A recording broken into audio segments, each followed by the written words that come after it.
A full UN Security Council chamber underscored the urgency over what has unfolded in Venezuela. The United Nations' top diplomat, Antonio Guterres, was in the process of rushing back to New York, so his remarks were delivered on his behalf.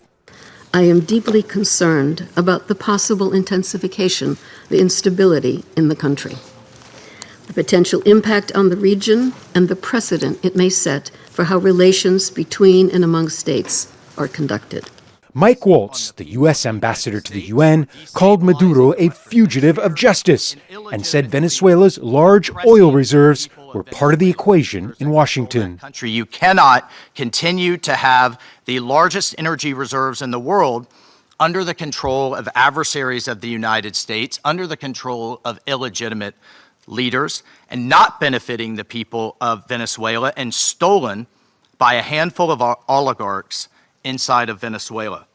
Venezuela's ambassador, Samuel Moncada, said the logic used by the U.S. could lead to instability.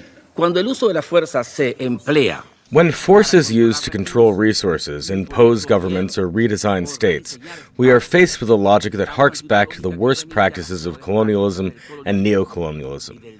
Accepting such a logic would mean to open the door to a deeply unstable world, in which countries with greater military capacities can decide by force the political and economic destinies of other states.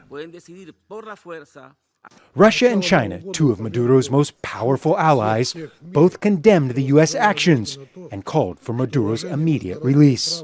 Critics say the U.S. actions were a clear violation of the UN Charter, but that didn't stop Washington from doing it anyway.